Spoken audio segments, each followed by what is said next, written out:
Hello there, this is Music Corner again.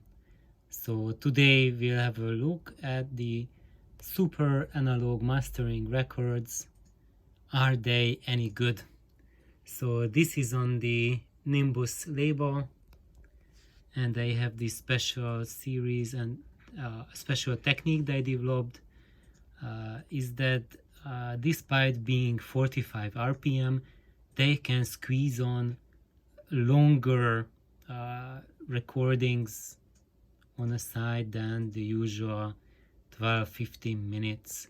So when you look at this record here,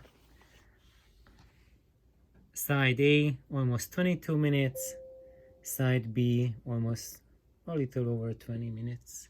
So they describe the technique here that they basically modulate the groove distances while they are cutting the records. It's similar technique as RCA's Dynagroove technique. So if you have a look at this RCA record, this says Dynagroove in it, and however they started doing, RCA started doing that to squeeze more recording, more material on a side. And unfortunately, when you see the Dynagroove on the RCA logo, then it shows that you are getting a poorer recording quality than you did before. But that's not true for the Nimbus records. They have perfected that technique, which in the RCA's version was a major step down in sound quality. Here they maintained the incredible dynamic range with their 45 RPM records. So basically that you get 45 RPM records that play about as long as the usual 33 RPM. However, the difference is huge. So if you know 45 RPM records, usually they have a really stunning dynamic range, and these records are not any different from that, not any exception.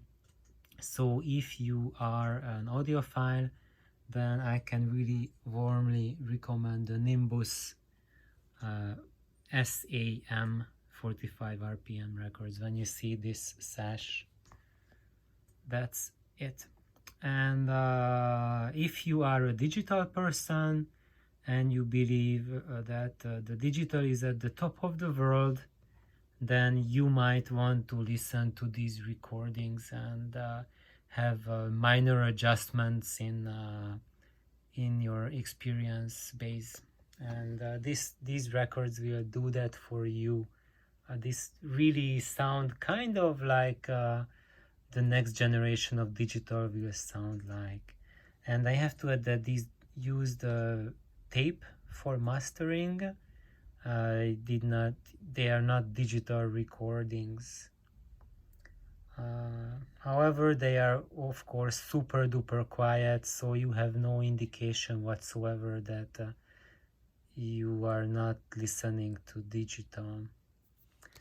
And now let's see the music itself.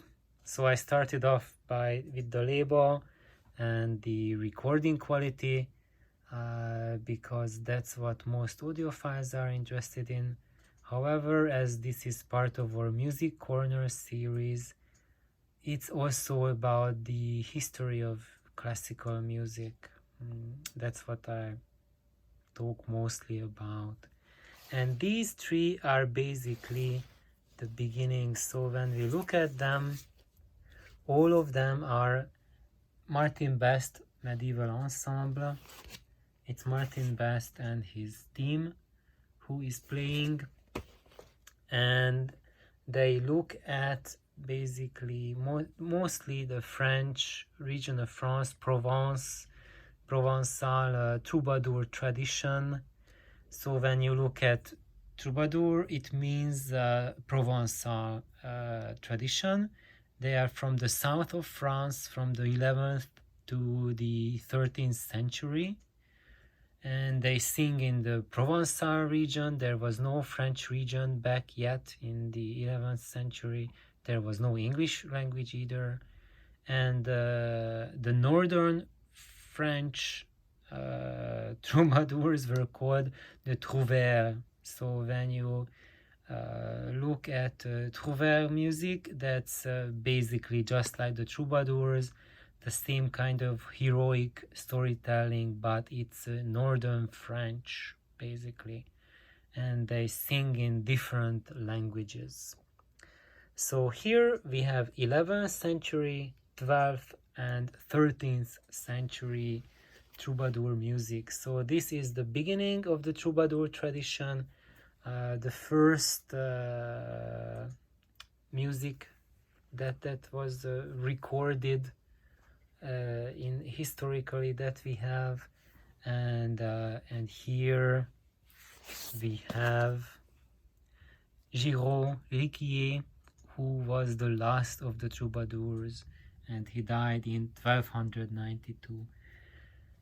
And to me, this is one of the main purposes, one of the main goals for me for audio is to do time traveling. So basically, when we go and listen to this CD, this record, then we are traveling back in time 1000 years. So this is the only known method of time traveling today, is to go back and hear the music of those times. And you can read books, you can watch a movie about what happened back 1000 years ago, like science fiction or fiction, like what could have been at the King Arthur's court, the Knights of the Round Table. But and then a lot of it is fiction, a lot of it is uncertainty. I'm also an amateur historian, and when you dig deep into history, then you know that it's much more complicated than what we learn in school, and it's quite a bit different what has really happened back then than how we learned it in school. When you look at the texts that we have today from 1000 years ago, and you analyze them and reconstruct history, you get a very different picture from what you learned in school. And I don't really want to go into that aspect. I just told that to you because the only way to directly connect to that distant past is through music. And that's what a stereo system can do for you. And you don't need to be a historian to achieve that. You just need to put on this record on the turntable, and that's it.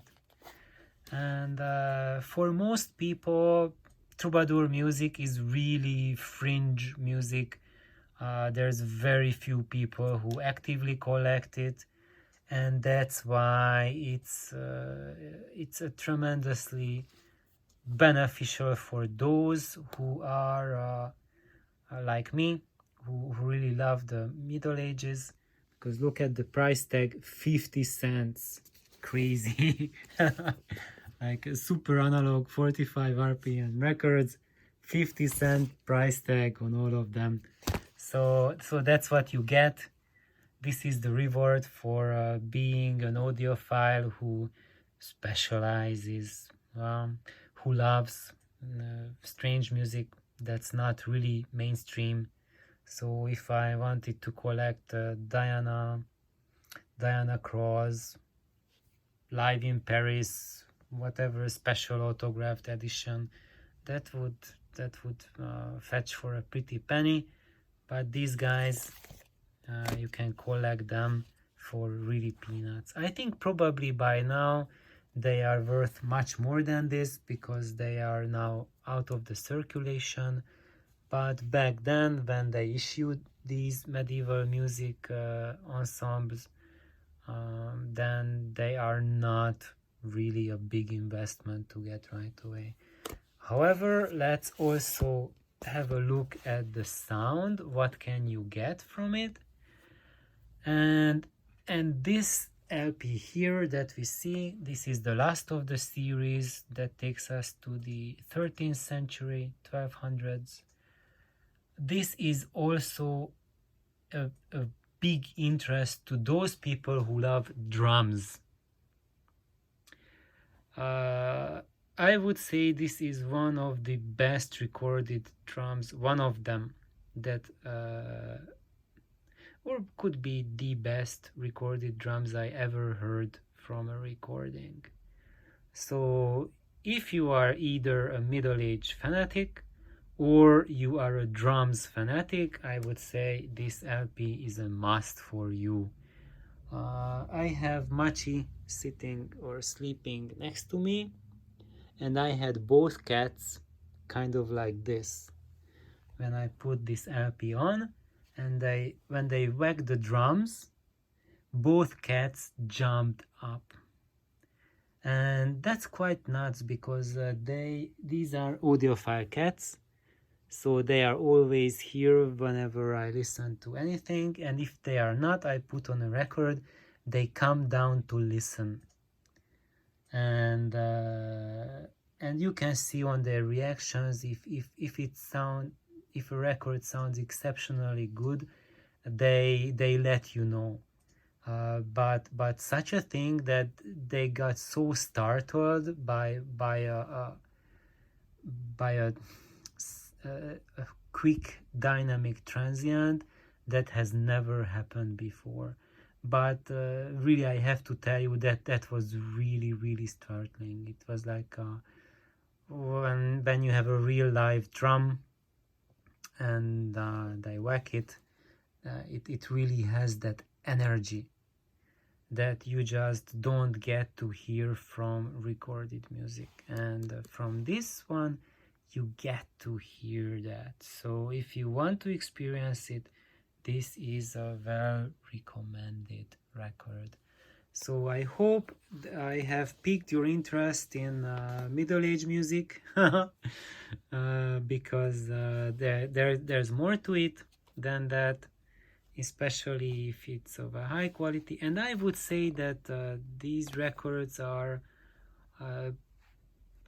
easily at the top of the audio records.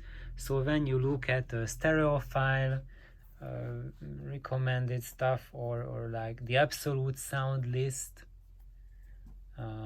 or Arthur Salvatore's list, when people give you lists of the best ever sounding records in recording history, I'm not sure if this is on them or not, but it's definitively one of the best recordings that we have ever made as humans on this planet.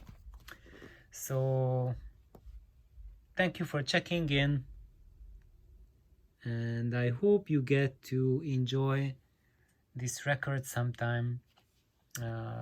If you can't get it, I will try to sometimes do a live recording of it, so I will put it on my system and record it and put it up on YouTube so that you can have a sampler of this music. Of course, you are not going to get that exact experience as playing it on a turntable, but probably it will just pique your curiosity. So thank you for tuning in. Please like and subscribe. Bye bye.